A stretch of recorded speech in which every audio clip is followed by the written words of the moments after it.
Подкастын шинэ дугаар эхлэх үү? За тэгээ. Өмнөх удаа нэг баахан 2 цаг бараг 20 минут бичсэн. Тий, 2 цаг 25 минут бичсэн. Хүмүүс төвчээртэй сонсоод ах шиг үлээ. Тэгээд ер нь бол бид хоёртой подкастын талаар санал шүүмжүүдээ ерөнхийдөө хуваалцж юмар тий пэйжэн дээр идэвхтэй баймаар энэ тэгэхгүй болохоор одоо юу гэдгийг хүнд хэрэгцээтэй юм ярьж гин үү ч юм уу. Бас заримдаа миний хувьд болохоор нэг жоохон эргэлзээд ер нь ахиж үргэлжлүүлэх яах вэ гэж бодоод л байгаа шүү гэдэг. Ер нь яг эргэлзээд болчиход. За энэ 7 хоног бас өнгөрсөн 7 хоног ерөнхийдөө технологийн салбарыг бол аягүй онцлог. Тийм. 7 хоног боллоо тий. Нэгдүгээрт мэдээж Монголд хамгийн анхны удаа Dev Summit болсон. Тийм, Монголын хамгийн том тий. Dev Summit болсон. Тэгээд Facebook-ийн болохоор F8 гээд тийм хурлаа хийгээд энэ 7 хоногт болохоор бас Google I/O болж байна. Тийм, Microsoft Build бас нэмэгдээд. Тийм, Python-чтэй үед бол Python болж байгаа тий. Тэгээд гэх мэтлэнгээр ингээд маш олон хурлууд болж байна. Тэгээд ер нь бол одоо юу гэдгийг ингээл нэг зах цухаас ингээл үзэл танилцаал энэ дээр юу зарлагдсан бэ яасан бэ гэж үзээд яваад байгаа. Тэгээд гүцэхгүй нь яг үндэ ажиллаж байгаа. Тийм. Dev Summit дээр чамд ерөнхийдөө ихээр санагдсан зохион байгуулалтын хувьд тэр талаараа хэлж байгаа юм. Dev Summit бол яг нь Монголд анх удаа зохион байгуулагдж байгаа ч гэсэн айгүй сайн зохион байгуулагч юм шиг санагдчих надад бол. Анридийнхэн бол чаддаг болсон л тий. Анрид бол үнэхээр яг нөгөө ийм ивент конференсийн юм бол үнэхээр атгахсан юм билээ. Бацчихсан. Тий. Тэгээд корпорат дээр ч ингээд урд өрдний ингээд ивент яг технологийн биш гэхдээ өөр юмны ивент дээр ороход ч ингээд нэг арай өөр өгдөг гэсэн чинь хүмүүсийн ингээд байж байгаа байдал тэгэл энэ зохион байгуулалтаас айгүй жоохон дутагдaltaй энэ зөндөө байдаг гэсэн. Тэгээд энэ удаад Dev Summit болохоор ч ингээд бүх юм яг цагтаа эхэлсэн. Тэгээд яг л гадны нөгөө нэг технологийн конференс торлууд шиг те ингээд тэнд ингээд ярианууд нь зэрэг яваал хажуугаар нь воркшоп яваал эхний одоо 1-2 дахь яриа өгчих чинь дээр ингээд Women in Tech гэдэг дахиад яриан зэрэг явагдаж байгаа. Тэгснэ цаана дахиад воркшоп нь явагдаж байгаа. Тэгснэ эхний нөгөө ярьсан хүмүүс гарч ирэнгүүтээ Ask Me Anything бодонд очиж суучих жоох. Тэгэл нөгөө доод том зааланд байжсэн хүмүүс чинь эхний хүнээс асуух юм байгаа бол шууд гарангуудаа Ask Me Anything дээр очил юм асуучих байгаа. Айгу цэвэрхэн маш зохион байгуулалт сайтай болсон гэж дүгнэж байгаа. Харин бүр өглөө 8 цагт йога хийхээр бараг 300 хэдэн ирсэн амар ер нь бол юу гэдгийг манай технологийн салбархан айгүй идэвхтэй. Тэгээд ерөнхийдөө яг ямархуу өдрөлөг үйл ажиллагаагаар бүр цангацсан байсан л та угаасаа. Угаасаа ерөөс зохион байгуулагддаг болчиход. Тийм. Тэгээд ер нь маш сонирхолтой. Би үдээс хоохон ер нь бол яг дундаас нь ирсэн. Тэгээд IoT тэгээд тэр нэг мобайл дээр Uber-ийн инженер Uber-ийн инженер хурж ирсэн. Тэгээд дээрэс нь тэр бас Airbnb-ийн нэг бас инженер хурж ирээд microservice-ийн тухай яриад ерөнхийдөө microservice ер нь яагаад хэрэгтэй, ерөнхийдөө Airbnb яаж хийсэн бэ гэдэг тухай ярьсан. Ер нь бол бүгд миний хувьд бол болохоор яригдсан бүх сэдвүүд ер нь маш сонирхолтой байсан. Тэгээд монголчуудын хувьд болохоор яг нөө Uber-ийн миний нэг хамгийн анхаарч сонсон болохоор Uber-ийн инженерийн яриа байсан шүү дээ. Тэр чинь яг Uber яаж код өгүүлдэг ингээд тэр нөө AM дараа нь би нэг React Native-ийн тухай нэг хальт яриад тэгээ email дээр очиод зэрэг бараг шахуу зэрэг очсон л доо. Тэгэл манайхан болохоор яг гар утасны аппликейшн яаж хөгжүүлдэг, яаж тестлдэг ингээл ерөнхийдөө маш их зүйлийг сонирхож асууж ирсэн. Тэгээд бидний хувьд бол юу гэдгийг ер нь бол тэгээд араас нь Dev Summit-ийн араас явж байгаа сэтгэлдлүүд энэ төр болохоор маш их юм сонслоо тэг чихээ нээлээ. Тэгээд оюун бодолтой ерөнхийдөө нэг жоохон салхи оруулаа. Одоо энийг ахаад нэг жоохон практик дадлага болгож авах хэрэгтэй юм байна гэсэн сэтгэлдлүүд нэлээд явж исэн л та. Нэг тиймэрхүү. Тэгээд мэдээж зохион байгуулалт бол янз янз тэгээд 400 төгрөгийн илүү үнэтэй. Өдрийн хоол тий 300 илүү тий 300 төгрөгийн өдрийн хоол. Тэгээ яг нэг гадны би нэг хэдэн хурал дээр очижсэн. Тэгэхээр ингээл ус ундаа бүгд үнгүү. Тэгээ пив нүг байх шүүсэн. Тэгээ ус ундаа бүгд ундаа 200 гэжсэн баг. Тийм. Тэр нэг хандивын юмд ерөөдөө оруулах гэж байгаа гэдэг.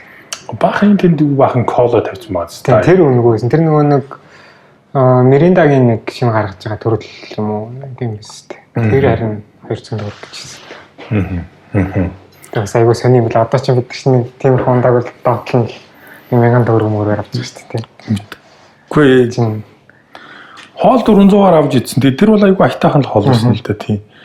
Тэгээд зохион байгуулалтын төрөө супер гоё байсан. Тэгээд дизайн тэр үүдний ордог хэсэг нь тэр болох тийм мэдрэмжтэй. Тийм мэдрэмж нь бол нэг цаанаар нэг тийм айтайхан гоё байсан шүү. Тэгээд дуудахгүй слайдууд нь тавигдах байх, видео бичлэгүүд нь тавигдах юм болов яах юм бол тавигдах үйл ирэх шүү. Харин хүмүүс нэг хуваараа утсаар бичсэн бичлэгүүдээ бас энэ тэнд оруулаад тавьсан байсан. Апплод хийгээд оруулчихсан байсан. Чи миний зургийг хажуу талаас нь аваад оруулсан юм тест. Dev Summit супер болсон. Дараа жилийнхийг нь тэгээд л одоо хүлээгээл. Тийм. Шинэ содон сэдвүүд юу ярих уу? Ярих нь ер нь бол дараа жилийн технологийн чиг хандлага юу байх нь гэдэг дээр бас энэ удаад нэг Амраа маань бас нэг зохион байгуулалтанд оролцсон учраас нэг дэлхийд даяар явж байгаа ялангуяа олон улсад Америкт явж байгаа чиг хандлагыг илүү тусахыг гэсэн. Тэгээд тэнцээ явж байгаа microservice илүү төвнөд ерөнхийдөө яа гэдэг. DevOps, Chaos Resilience гэдэг явчихсан. Тийм, Crisis Resilience энэ гэл. Бас ер нь бол яг зүгээр нүн ингээл бодохгүй би ямар сэтгэлийн амраа боддол те зүгээр ингээл бодохгүй зүгээр нэг мартаа хийцэн байдаг сэдвүүдийг сануулад жоохон. Тийм. Ер нь бол амар хүмүүс сонирхож дараа нь тэр нэг асуултын хэсэгтэр бол ер нь амар хүмүүс очиж сонирхож юм асууж лээ л те. Тэгэл одоо DevOps ер нь яаж хийсэн зүгээр ингээл хүмүүс амар их асууж илэн. Тэгэл нэг хүн болсон чинь би яг очиод хажууд нь зогсож ирсэн нэг хүмүүс би ингээд нэг сервер манай компаниас өгсөн байгаа. Тэгээд сервер дээр янз бүрийн юм хийж дурших гэдэг юм асуугаа сууж ирсэн.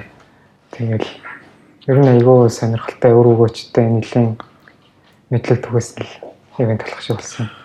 DevOps ч юм болохоор миний ойлгож байгаагаар л яг ихнээд нэг маш олон үе шаттайгаас явж байгаа. Тэрний хамгийн чухал хэсэг нь болохоор continuous integration CI яваад байгаа. Тэгээд CI-г бол бид нэвтрүүлээд бас тодорхой хэмжээнд ашиглаад байгаа. Тэгээд нэлийн хэсэг ашигласны дараа бол одоо сая сүүл нэг project үүсгэл тэгээд тэрэн дээр нэг CI оруулаагүйсэн чинь бас лайз хүчтэй юм байдаг шүү дээ. Тэгэл яг CI оруулж ирээл энэ чинь ямар гоё юм бэ? Ямар ч айц хүчгүй ер нь бол хайтаах юм гээд тэр талынхаа туршлагаар дараа нь хайлаа бас нэг өөр төвжүүлэгч дугаар бас зочинтойгоо хийгээд тэгээд тэрэн дээрээ бас ярилцаад яваад бас их сонирхолтой байж магадгүй юм шиг санагдсан.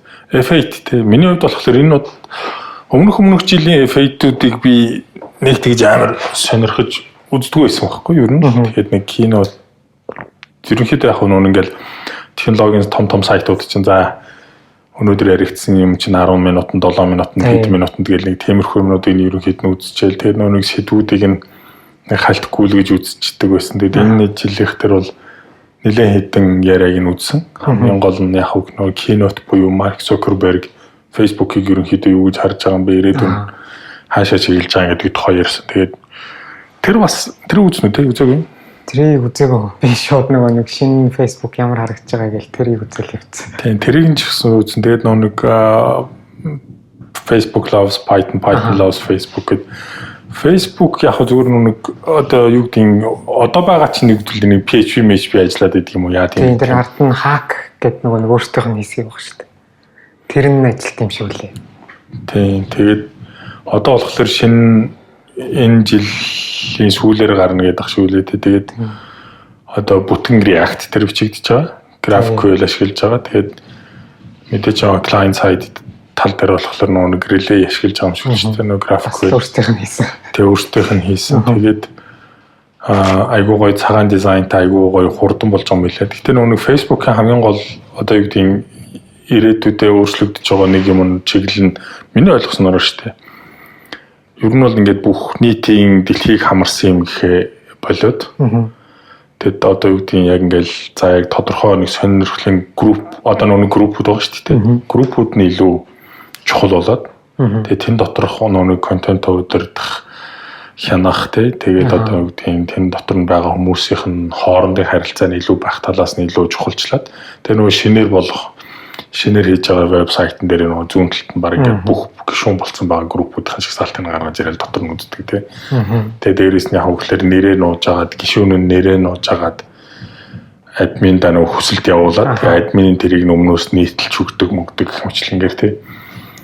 Тэгэл ерөнхийдөө бас нөгөө талаасаа Facebook-ийн өөр нэг ярьсан юм чинь болохоор ерөөсөө нэг дандаа нэг хувийн харилцааг чухалчлаагээд тэгээд Messenger дээрээ, WhatsApp дээрээ тэгээ ерөнхийдөө бүх одоо юу гэдэг Messenger-ийн бүтээгдэхүүнүүд дээрээ юу яатсан вэ шүү дээ.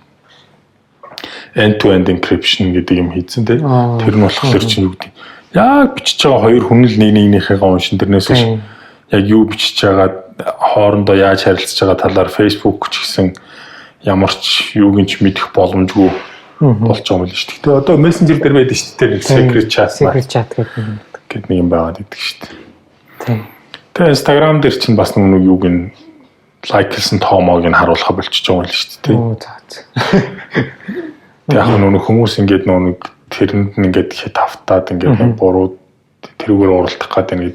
Тэгээ бас Messenger дээрээс юу вэ шууд Instagram-ийн DM юм шиг юм руу бичдэг. WhatsApp руу бичдэг инээ тэрээгээ баах юмнууд.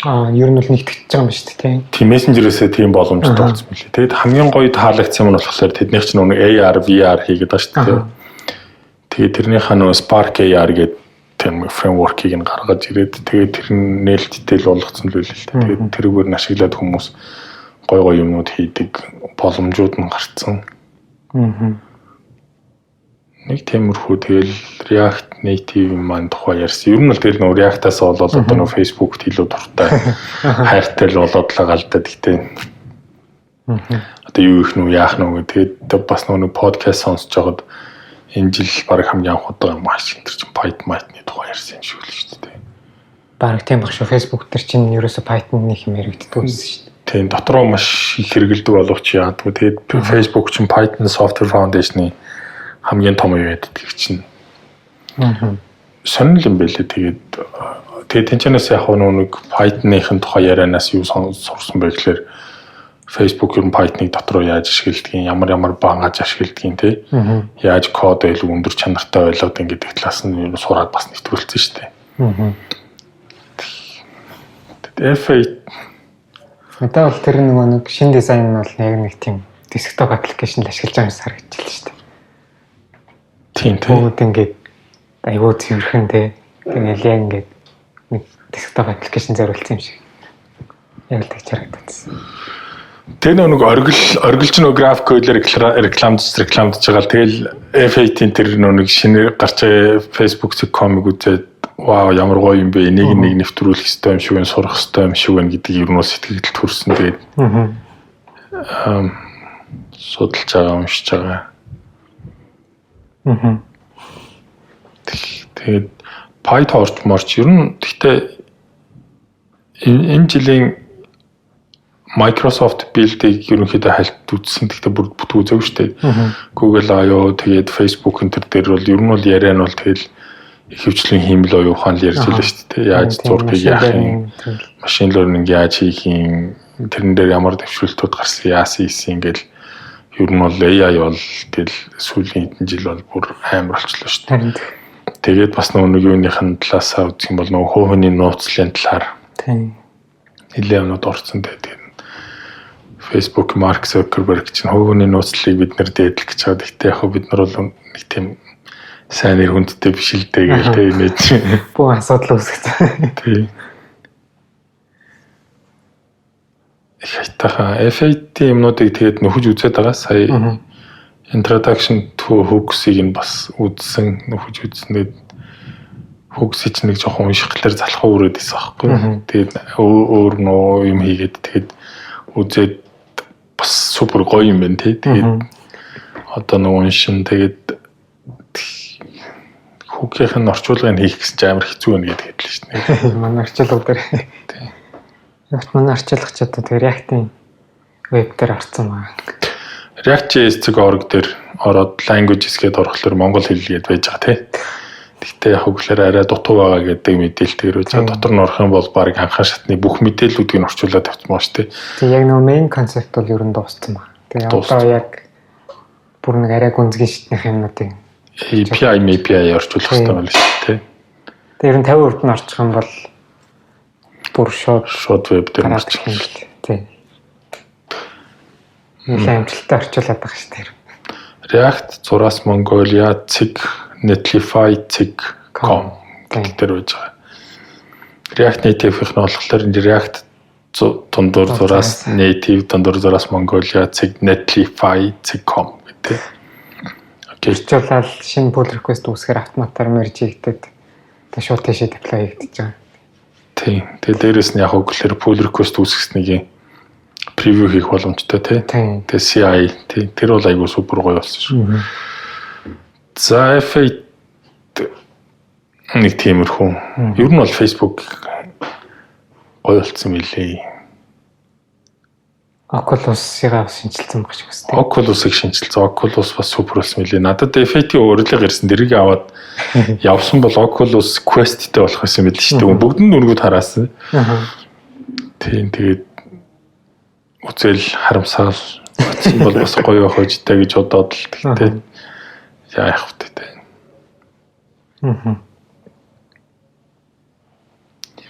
За Google I/O-гийн юмнууд үзсэн үү чинь? Google I/O үзсэн. Бас тэгтээ бүрэн бүгдийг үзэж амжаагүй л юм. Яаж бүгдийг үзэх юм бэ тэр чинь баг 2 өдөр яваад баг 90 сэдв байлаа шүү дээ тий. Тэр чинь хамгийн гол нь 2 өдөр явахдаа 90 сэдв. Гэхдээ тэр чинь ингээд бас нөө өөр зааланд танхимд яваад байгаа шүү дээ. Зэрэг яваад. Android-ийнх, Chrome-ийнх өөр юуных тэрнийх гээд зэрэг яваад. Hardware-ийнх нь ингээд тустай. Тийм. Тэгэхээр чи яаж бүгдийг үзэж амжих ч тэгээд бүгдийг үзээд эхнээсээ мартчихж шүү дээ угаасаа. Тэгээ өнөөдөр 9-нд чи хамгийн сүүлийн өдөр нь. Тийм. Үзэж байгаа л тэгэл яг нөгөө за энэтэй нэг холбоотой байна да гэсэн сэдвүүдийг аль тэгэл тэмдэглэж байгаа подкастн дээр ч нэг ярий гэл тэмдэглэл авсан. Бас яг бүгдийг нь бол үзчихвэл амжихгүй ер нь амжаагүй л. Технологийн ерөнхийдөө юм конференсууд буюу хурлуудыг бий болохоор кинотыг бол бүтэн үздэг байхгүй. Нэг 10 минутанд 3 минутанд 7 минут нэгснийг бол ерөнхийд нь үздэггүй. Тэгээд яг нэг цаг гаргаж жагаад нэг цаг хагас ч юм 2 цаг сууж жагаад яг яс үзээд дуустдаг байхгүй. Яагаад тэгэхээр үгдийн гадныхны онцолж байгаа зүйлүүд миний сонирхож байгаа зүйлүүд бас заримдаа зөрөөд идэг. Дээрэс нь бас аюудын том хурлууд дээр бас байдаг нэг юм нь болохоор developer keynote гэдэг байдаг. Тэгэхээр одоо үгдийн яг тэр нь болохоор хөгжүүлэгчдэд ямар шин боломж гарч ирж байгаа юм бэ? Google I/O дээр бол developer keynote. Apple WWDC дээр ч юм болохоор юу байдаг шиг санагдчихна. State of the Union чөлөөний team нэртэй юм болдог. Тэгээ тэр нь яг хөгжүүлэгчдэд энэ онд ямар юмнууд шинээр нэмэгдсэн бэ гэдэг. Microsoft Build-ийг бол ерөнхийд нь анхаарч үзэж байгаа. F8 дээр бол keynote 2 нь болохоор цэвэр үйл ажиллагааны талаар яваад байгаа шүү дээ. Одоо юу лээд тэр чинь нэг худлаа мэдээлэлцтэй яаж тэмцсэн тухайгаа яриад байгаа шиг үлээ. Тэгэхээр нэг тиймэрхүү талаас нь Google I/O-гоор тэгээд шинэ содон юу вэ? Google I/O Google AI дээр үнэхээр амар болсон мөлий. Сая тэр нэг Google-ийн I/O гэмшлийг харж байхад Google Assistant нь бол бас түрүү жилийнхаас илүү сайжраад амар болсон мөлий. Тэгээд бас шинэ Pixel-ийнхаа нэг арай лайт цаг өрөө юм уу тий. Хямдхан. Тийм 3A гэдэг. 3A болон 3A XL гэдэг хоёр. $399 гэж ашиг л тий. Тийм $399 өгчсэн. Тэрийг танилцуулсан. За тэгээ AI-н сайжирсан. Дээр нь Google Lens гэдэг байдаг шүү дээ тий. Тэр бас аягүй сайжирсан байл тий. Дээр нь Google-ийн нэг live caption гэдэг нэг юм хийцэмсэн. Тэгээд тэр нь болохоор яаж байгаа гэсэн чинь ингээд ер нь бол миний ойлгосноор болохоор Google AI-ын сайжрахтай speech to text гэдэг дээр амар сайн болсон юм шиг үлээ. Одоо YouTube дээр үзэж байгаа чинь бид нар чинь ингээд caption-ыг дарчхаараа нэг шууд орон сабтайтлаар гарч ирдэг шүү дээ. Тэгээд тэрийг болохоор нэг яг хүмүүсийн гараар оруулсан дээр нь auto generated гэж нэг хоёр төрөл байдаг гэсэн шүү дээ. YouTube дээр. Тэгээд одоо болохоор тэрийг шууд ингээд утсан дээр Google Assistant нь бараг өөрөө хийчихэж байгаа юм билээ. Тэнгүүтээ ингээд би утсан дээр ингээд нэг бичлэг үзчихсэн бол шууд авто капшны дарчингууд нөгөө хүний ярьж байгаа юм ингээд доор сабтайтлаар гаргаад явчихжээ. Тэгээд яг энэ дээрээс үндэслээд нөгөө нэг өөртөө тэрийг хэлээд байгаа юм л нөгөө live relay гэдэг бас нэг прожект үүсгэсэн гэдэг. Тэр чинь нөгөө юу нэ хөгжлийн бэрхшээл туулуудад одоо нөгөө дүлийн хүн чинь ингээд утсаа хүн залангууд нь утсаа аваад тэрийг би нөгөө видеог нь үзсэн байхгүй утсаа авангууд шууд ингээд цаад хүн юм ярангууд шууд нөгөөх нь ингээд текст болж харагдаад тэнгуүтээ нөгөө нь ингээд текст бичингүүт нь нөгөөд хүндээ цаана яг хөглөр ассистент нь хэлж өгөөд уншиж өгөөд тэгээд яг л шууд ингээд нэг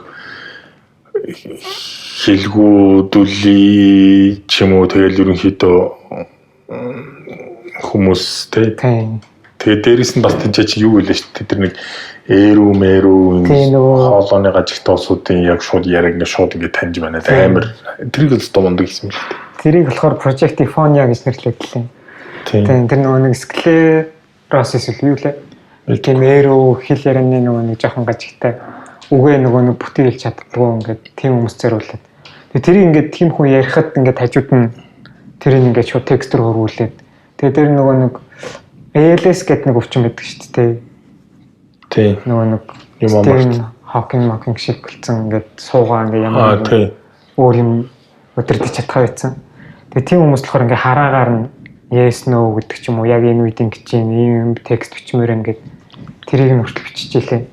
Тэгээ тэр бичлэгэн дээр болохоор нэг бас яг адилхан тийм өвчтөн ингээд тэмцэн үзээд тэгээ тэмцэн үзчихсэн ингээд нүднийхээ хараагаар энэ дээр нөгөө нэг баярлж байгаа тийм юм уу гаргаад хамаа ангангад нь тэгсэн юм шиг. Тэгж байсан. За тэгээ нөгөө нэг өөр live caption нэрээ бас юу гэдэг юм бэлээ? Офлайн үд ажилт юм бэлээ. Оо нэр тийм шүү дээ.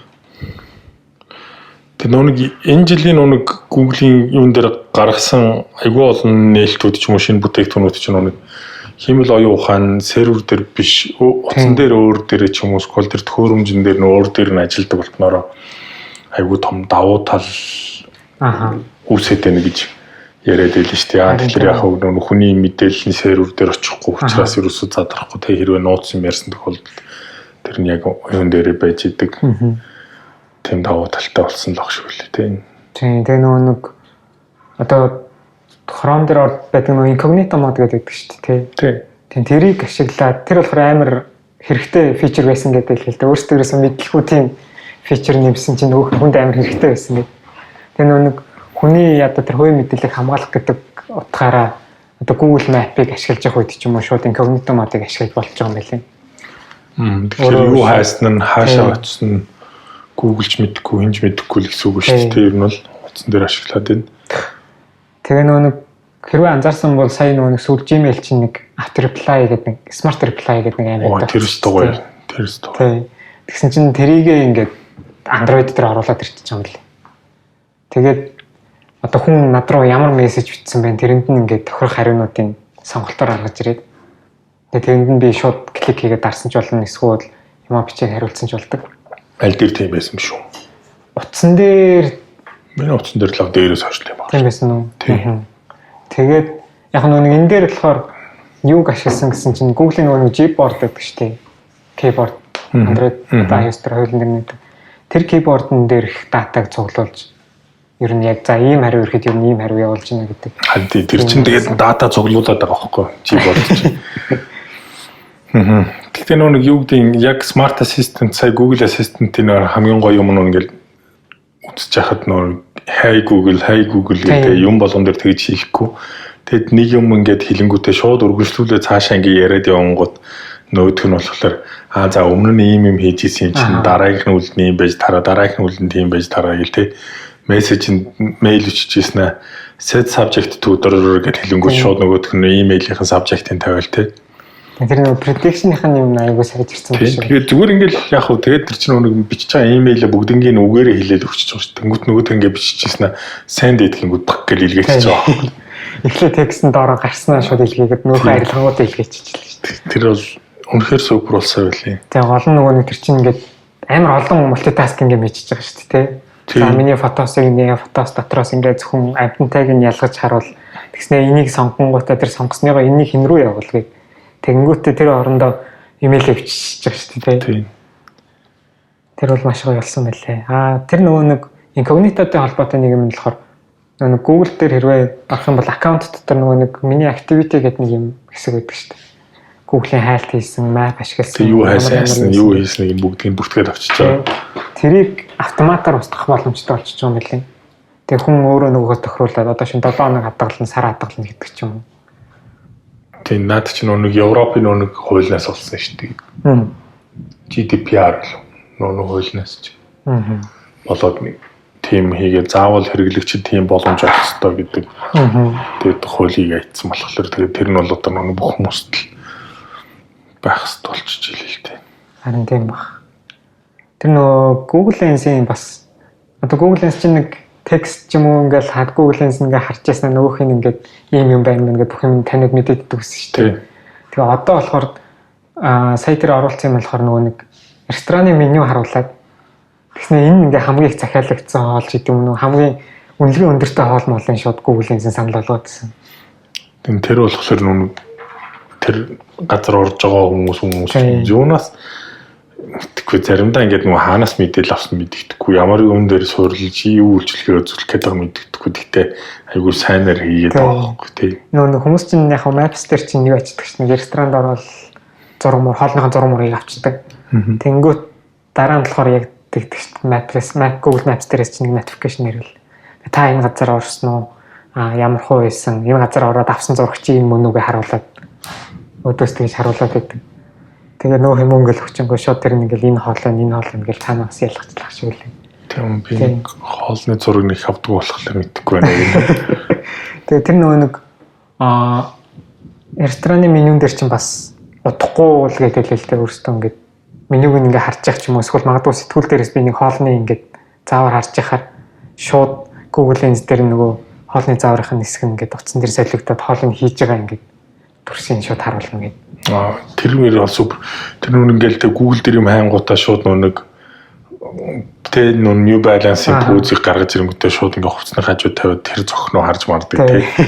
Сандал мандлын ингээд гаргаж тавиад ёо тэр бол бас visible entry гэсэн шүү дээ. Тий. Тэр нүн AR буюу augmented reality ч юм бол бас үнэхээр амар болчихсон. Үнэхээр супер болсон. Google ч гэсэн Facebook ч гэсэн яг тэрэн дээр маш том дэвшил гаргасан гэж яриад байгаа байхгүй. Тэгэхээр тэр бол бидний хувьд бол одоо юу гэдгийг нөхдүүдийн хувьд бол айгүй чухал юм байгаа дах шиг. Тийм.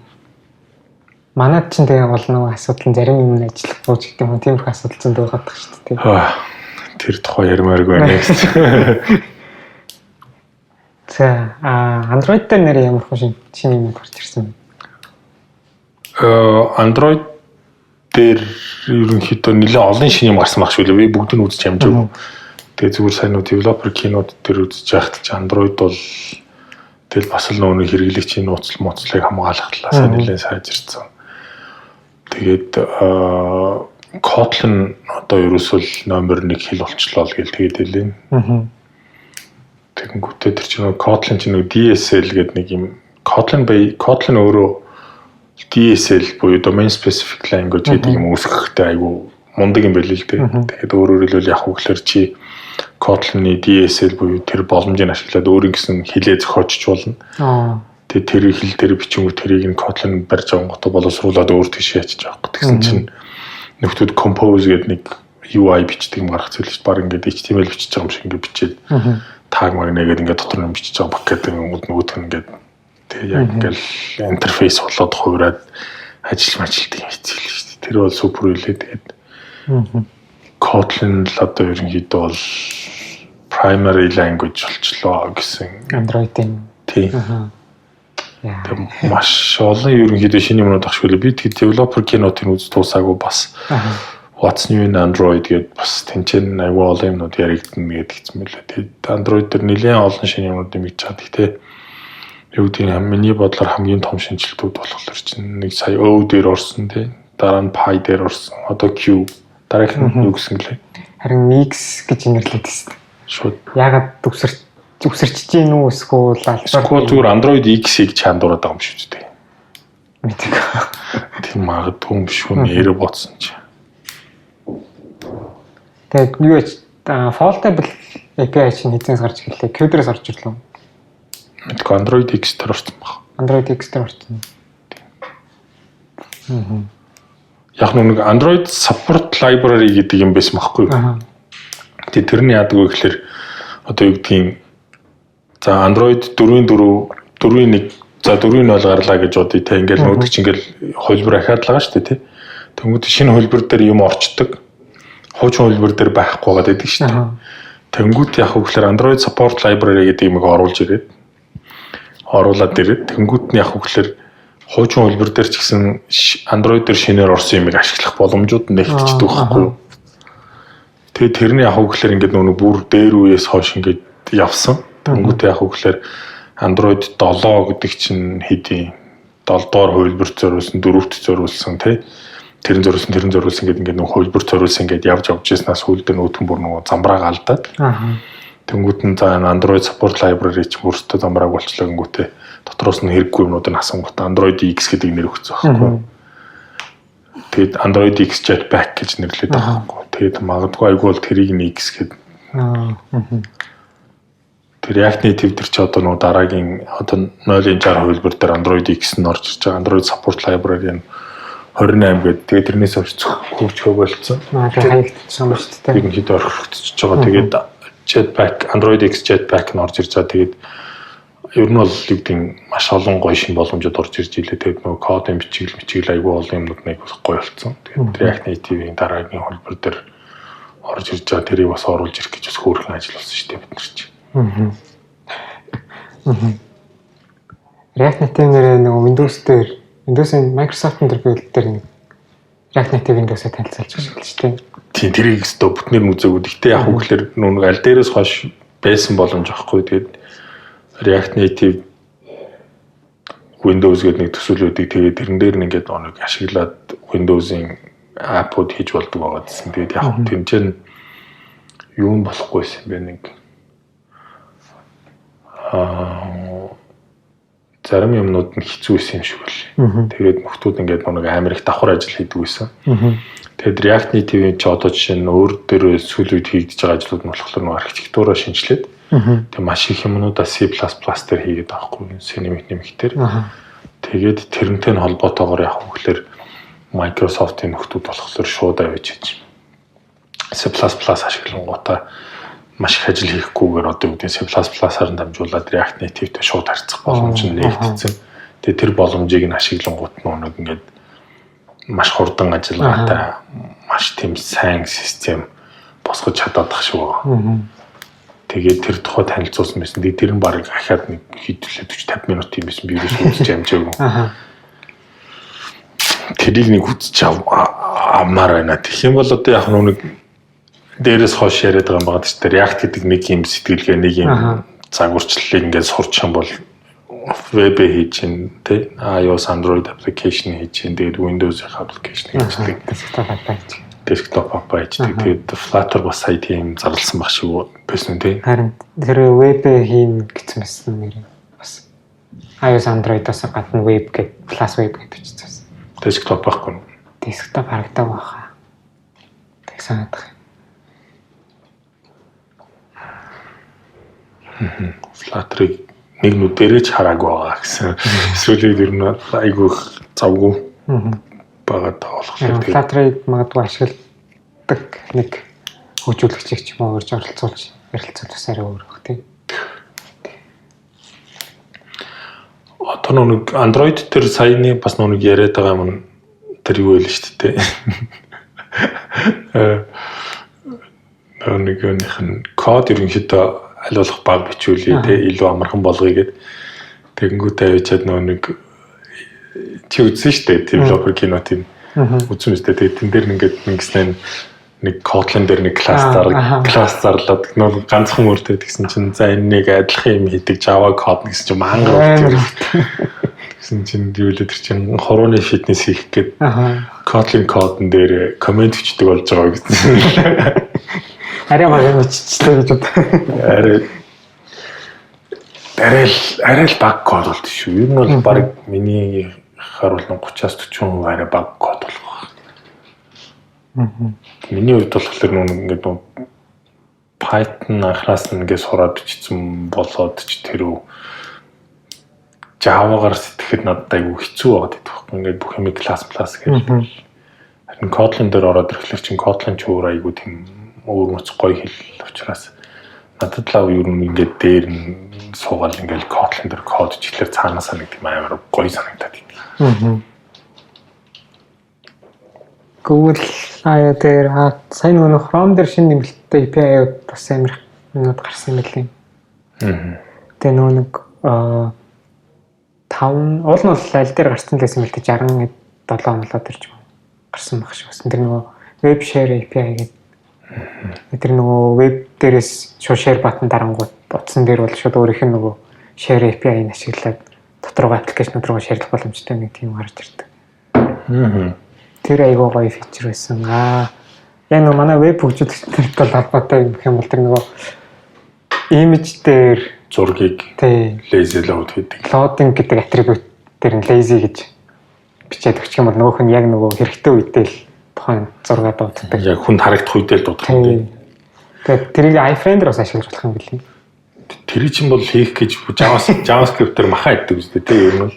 Scrolling ингээд цаана трактаад ингээ амар хэм хийдэг гэсэн чинь одоо тэгээд тийм болцсон байлээ. Тэгээ iFrame гэснээс бас тэр нэг Portal гэдэг нэг аягаа юм гарсан. Тэр Portal бол супер юм л. Би тэр зүгээр нэг юуг нь харсан. GIF-ийг харсан. Тэр бол ингээд дэлгэц ингээ шилжилт мэлжилт бол үнэхээр супер юм а тий. Нэг iFrame дээр шинэ асуудал нь буцаага навигейт хийж ирэхэд амар асуудалтай байгаад дүүсэн. Тэгсэн чинь Portal болохоор iFrame-ийг single page application тэгээ ерөөдөө баг хослуулсан нэг тийм гэж өөрсдөө тайлбарлаад л тийм. iFrame. Тийм. Одоо single page application-ы давуу талыг iFrame дээр авчирсан гэж. Тэгээ тэр нь болохоор Portal гэдэг нэг элемент үүсгэж байгаа юм байна. Одоо нөгөө div гэдэг нэг элемент үүсгдэг шиг. Тэнгүүтээ тэр дотроо одоо source нь юу юм, ямар URL дуудах хэвээр юм. Тэр нь style нь ямар юм байгаа гэт тэрээр бүгдийг заагаад өгч болдог. Тэгээд нөгөө яг хизээ дуудад актив болох юм ч юм уу тэр нэрээ бүгдийг бичээд өгч болно. Тэнгүүт одоо тэр нэг Японы нэг мангааны нэг веб байсан ашигласан. Тэр болохоор ингээд мангаа ингээд уншаад явж байгаад дуусангууд дараагийн чаптерын доор нь тэгээ гаргаад ирчихжээ. Тэгээ нөгөө нэг Google AI өөрсдийнх нь харуулсан жишээ болохоор нэг юм хоолны веб дээр нөгөөх нь ашиглаж ирсэн дотлын дараагийн нэг меню ч юм ингээд дарангууд нөгөөх нь шууд нөгөө веб дээр нь байгаа ерөө үсрээд орчиж байгаа юм. Тэнгүүтээ дээр нь юу арилан солигдоод тэгснэ бэклангуудаа дахиад дотлоход дарсан дахиад нөгөөх рүү үсэрч ороод тэр дотроо шууд cart mart add to cart mart гэдэг өөр юм руу хийгээд web dev гэдэг нэг сайт нээсэн баг шиг л шүү дээ. Тэр өмнө байсан юм уу? Байсан. Google-ийн нөгөө нэг веб хэрхэн яг яаж зөв хийх вэ гэж framework-ууд гэсэн чинь ганцхан React байл шүү дээ. Яа гэх юм бол нэр нь. Уул нь өөртөө Angular хийдэг хүмүүс дэмжих шүү дээ. Angular байж хат яг Angular нь байхгүй React байгаа гэдэг юм. Яг нэг хитрхи их хүн ашиглаж байгаа учраас тэгэл их хүн ашиглаж байгаад нь зөвлөгөөг нь ингээд өгч хэл татсан баг л та.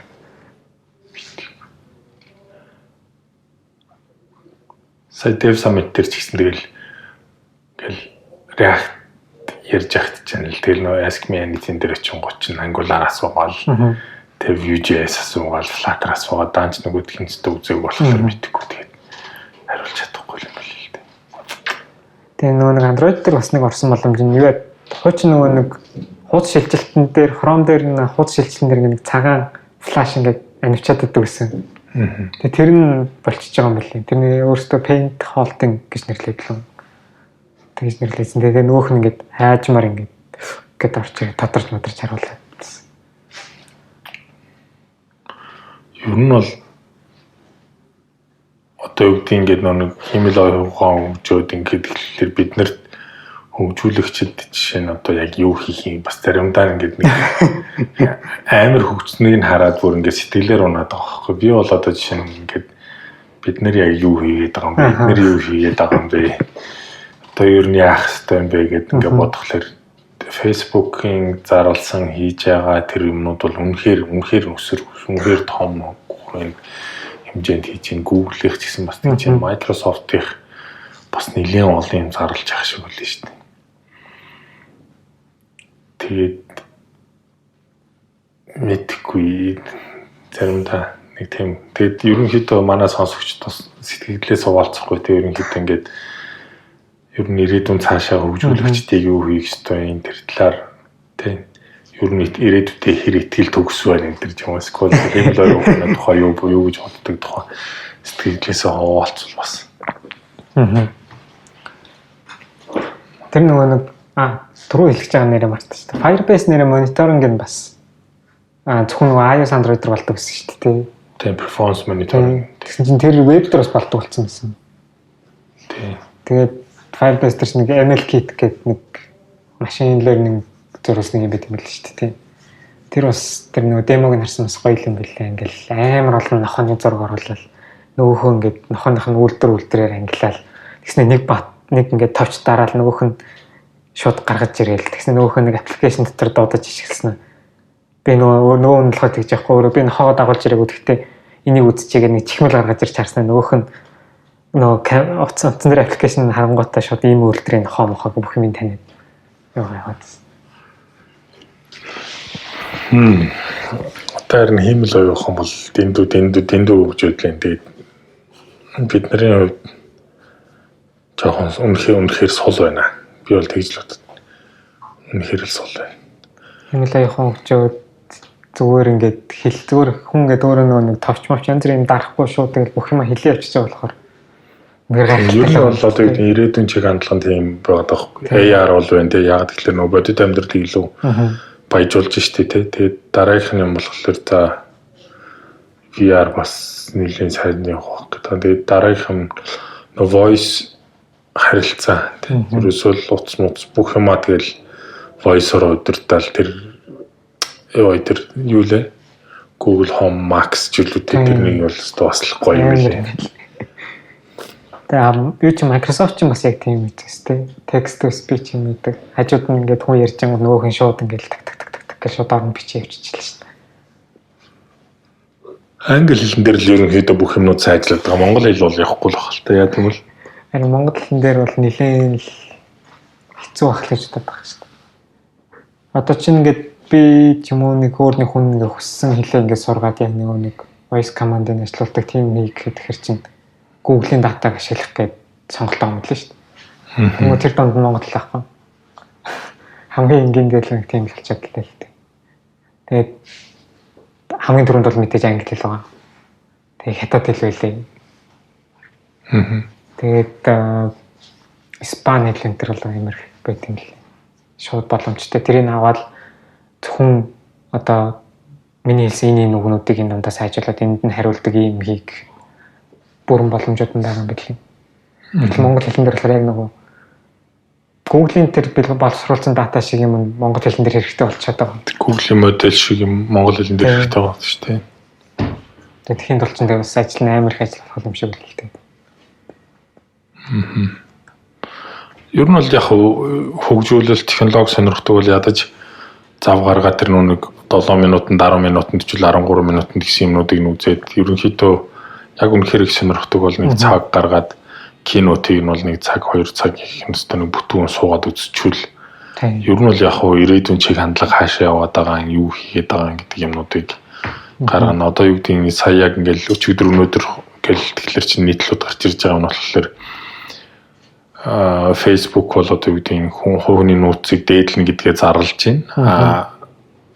Google болохоор чинь дээдлээд эхэлж гисэн тэрийг хамгаалахын төлөө бүр ажлууд хийцэн байгаа нь илүү давуу талтай байна гэдэг талаас нь бас бичээд хэлээ л дээ. Тэгэхээр Google IO Microsoft бас нөө Red Hat Summit болж исэн. Red Hat Summit болоод нэрээ бас нөө мартсан юм шүү дээ. Red Hat тэр чинь бас тэгэл ер нь бол одоо яг серверийн зах зээл дээр технологи дөр бол одоо тэгэл бүгдээрээ контейнер ярьж шүү дээ. Тэгээд контейнерын тухай нэлээд ярьсан билээ. Тэгээд нөө Red Hat Enterprise Linux-ийн 8 дугаар хувилбар яг эцэслэн гарсан байлээ. Тэн дээр бол нэлээд олон юмнууд маш сайжирсан. Сүүлийн 5 жил хөгжүүлж байгаа юм. 7 гарснаас хойш 5 жил болж байгаа гэж хэлсэн шүү дээ. Тэгээд илүү контейнер friendly болсон гэдэл хэлээ. Тэгээд бүр нарийн юмнуудыг бас үзэж хамжаагүй. Энэ бол сүүлийн доног нэр ажил ихтэй дээрээс нь уншиж судлах юм ихтэй. Тэгээд алийг нь яаж хизээ хийх үү гэдэг бол хүн хэцүү сонголттой. Нэг яриагийн сонсоод эхэлчихлээр бүр ингэж живчээд байгаа байхгүй. Тэгэл нэг мэтгэд бол өдөржингөө үзээд ч дуусахгүй, хэдэн өдөр үзээд ч дуусахгүй маш их мэдээл, маш их сонирхолтой мэдээлүүд гарч байна. Тэгээ зарим нь зүгээр сонсоод орчих хэрэг болохгүй, заавал үзэхгүй болохгүй. Тийм, тийч чи ингээл энийг хараа гэж тэгэхээр чи нөгөө хийж байгаа юм уу хаяа харахаас өөр аргагүй болчиход байгаа.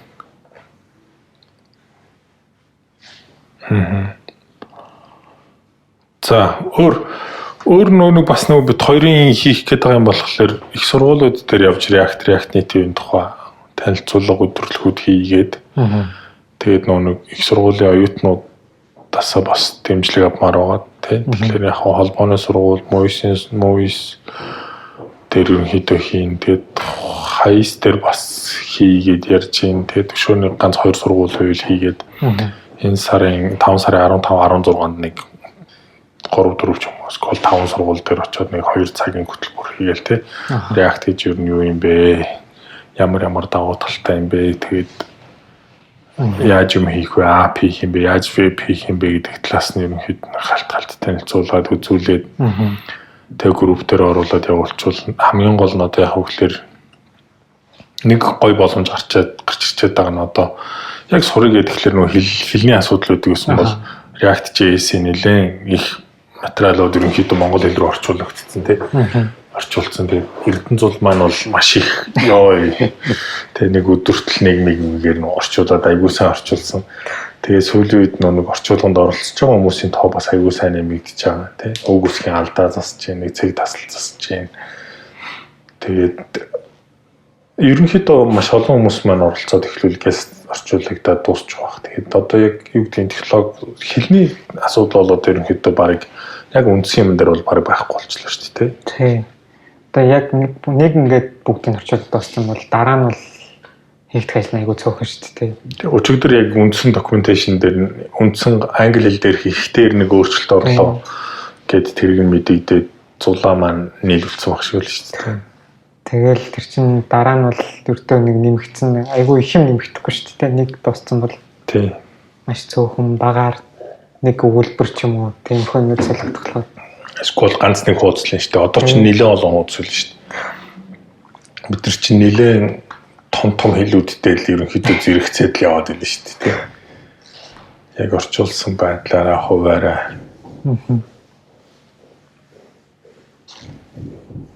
Өөр сайхан юу нэр? Зөндөл юм ярих габилдээд исэн шүү дээ. Өөр тэгэл яг нэг босод юмнуудын усыг хангалттай үзэж амжаагүй л юм л та. Тэгэл яг нэг Google Assistant-ыг бол үнэхээр биширсэн бичлэгүүдийн арга. Тэр бол амар гайхах шүү дээ. Уулзалтаа хойшлуулаад, онгоц захиалаад, зарч буудлын өрөө захиалаад, ширээ захиалаад тэгээд амар хэм иччихлээ. Тэгснээ тэгээд би яг хизээ ямар уулзалттай байгаа тэр мөрийн нөгөө бүгдийн нөгөөх нь өөрөө ингэ сануулаа тий. Тэгээд ямар ч гар хүрхгүйгээр текст имэйл өчөж чинь. Тэр нөгөө бас нөгөө Maps чинь бол нөгөө AR-аар бас аягүй баяж зээл шүү дээ. Тэрийг би үзсэн шүү дээ. Тэгээд нөгөө өмнө нь болохоор нэг яриад байсан юм ч болохоор яг нөгөө баруун тийш яриг зүүн тийш яриг гэдгийг харуулад байсан. Одоо болохоор давхар яг нөгөө газрын зураг бас харагдаад байл шүү дээ. Гудамжтай. Тэгээд барилга нь ингээд хажуудлалт 3D-ээр гарч ирээд байгаа шүү дээ. Гэхдээ тэр чинь камераараа харж байгаа шүү дээ. Тийм камераараа хараад тэнгүүтээ AR-аар ингээд сум гаргаж ирээ харууллаа. Тэгээ AR-аар сум гаргаж ирж харууллаа. Тийм тэр бол супер. Тэгээд яг чинь гадаадд сая би Лондонд явж байгаад бас тэгж байгаа байхгүй. Ингээл явж байгаа л ялч хөдөлгөөрч байгаа байхгүй. Тэгэл нөгөө яг тэрэн дээр чинь нөгөө асуудал гарч ирсэн. Уцаа барайл ингээл эргэж байгаа юм чинь нөгөө нэг цэнхэр цэг нь хаашаа харах нөө тий.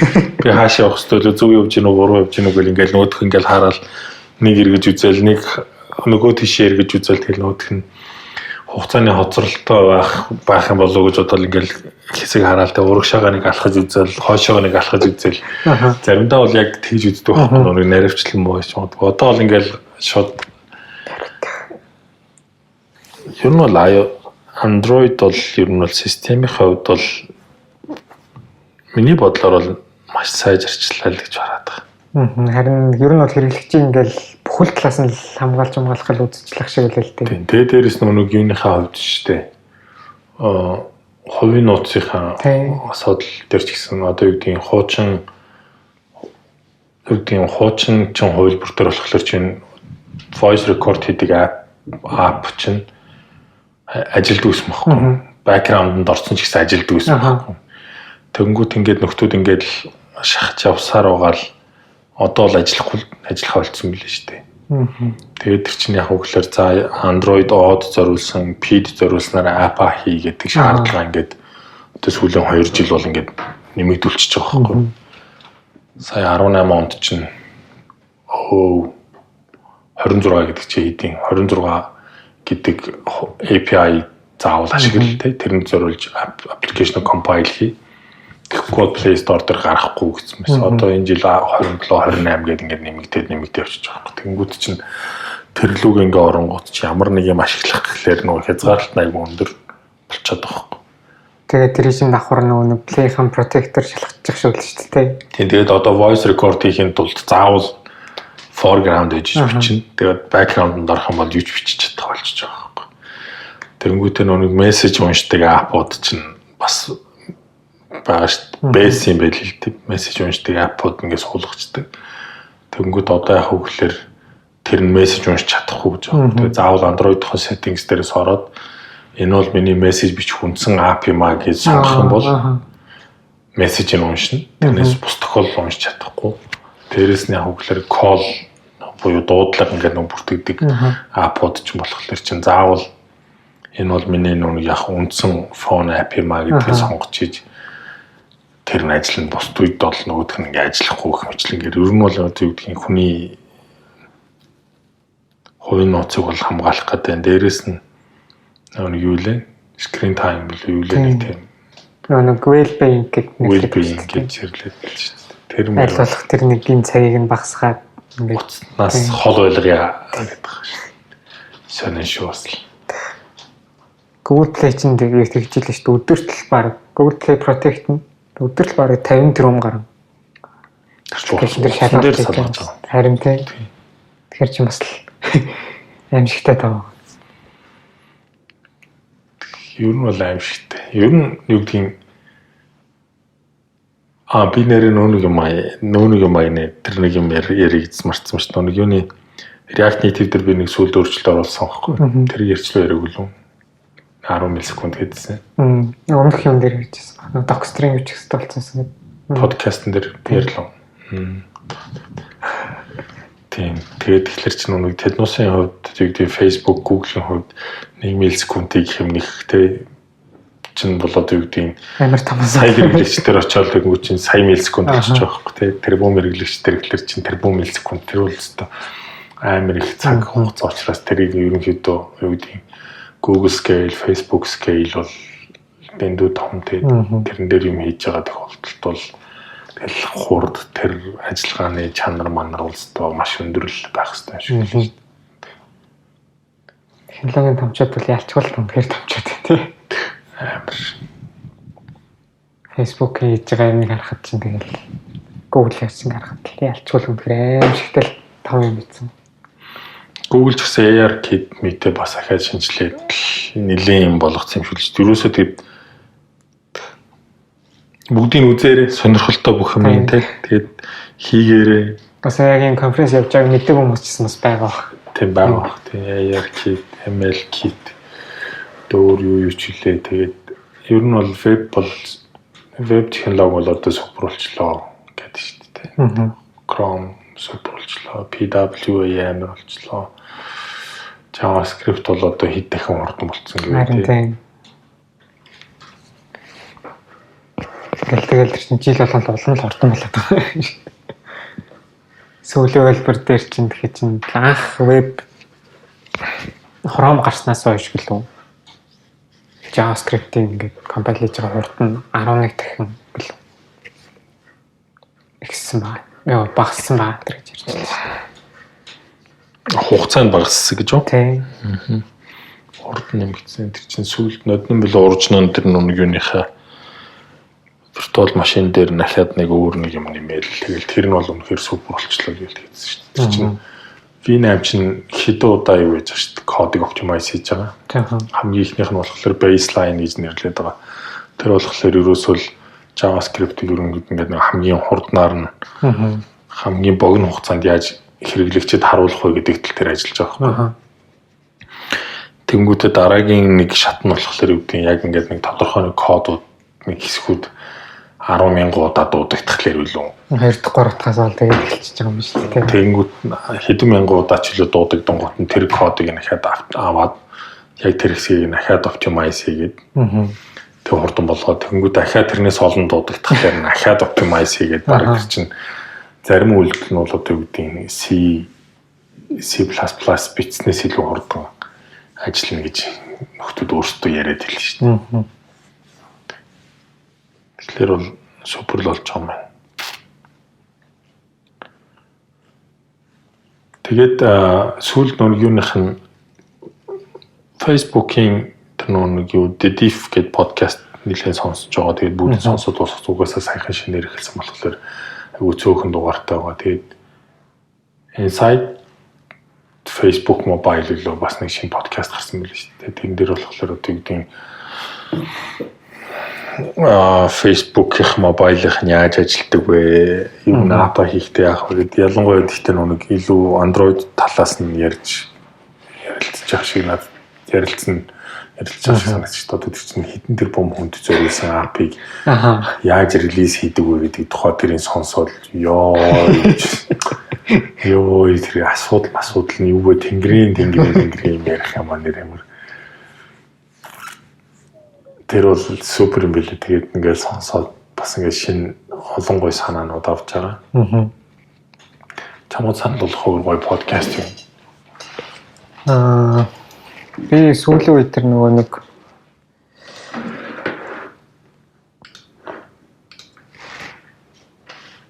React podcast гэдэг нэг юм подкаст үүд юм лээ. Энийг сонсоод байгаа. Тэгээд бас гараад жоох нэлээд удсан байл л дээ. 18 оны 1 сарын 30-наас анхны дугаар нь эхэлжсэн гэдэг. Тэгээ сая сүүлд болохоор Progressive Web App-ийн талаар бас ярьжсэн. Тэгээ тэрийг сонсоод явж байгаа. Энэс нэлээд гоё юм билээ. Ерөөхдөө дан нөгөө нэг олон юмны талаар яриад байхгүй ерөөсө зөвхөн React-ийн талаар ярьцдаг. Тэгээд хажуугаар нь React Native бас ярьдаг байсан. Энэс гоё подкаст үлээ. Google Podcast гэдэг app дээр л ерөнхийдөө подкастуудаа сонсоод байгаа шүү дээ. Тий. Android дээр одоо энэ дээр л сонсож байгаа шүү дээ. За тэгээд F8, F9, Google I/O, Red Hat Summit, PyCon, Microsoft Build. Одоо эдгээр чинь тэгэл хашийн шууд ингээд болоод тэгэл маргааш нь хэдхэн цагийн дараа шууд ингээд бичлэгүүд нь YouTube дээр ороод. Гэхдээ F8-ийнх бол developer facebook.com дээр байх шиг л шүү дээ. Developer facebook.com дээр. Бус нь бол бүгдээрээ YouTube дээр орцсон. Тэгээд тэнцэнээс нь өөртөө хэрэгцээтэй гоё юмнуудаа уншаад тий. Тэгээд CI дээр гоё юмнууд нэвтрүүлсэн тэр туршлагаас одоо дараагийнхаа нэг дугаар дээр нэг зочин гоё зочин оруулах хийгээд яриад байгаа. Бас маш хэдэн жилийн туршлагатай бас 20 морь байгаа хөө. Тийм. 20 морь жилийн туршлага байгаа хэмжлэнгээр тэгээд дахиад нэг гоё зочин оруулна да. За ингээд 6 дахь дугаар. 6 дахь дугаар ингээд өндөрлөө. Тэгээ санал сэтгэлээ өгөөрэй. Facebook page-н дээр маань ядч нэг рейтинг өгчлөлтөө ревю үлдээгээрэй тий. Тийм манай Apple podcast дээр ч гэсэн ревю өгч болно тий. Apple podcast дээр Google podcast дээр болох байгаа тий. Тий, Google podcast болох гэсэн. За өнөөдрийн дугаар ингээд дуусгах тий. За баяртай дараагийн дугаар уулзлаа. За баяртай.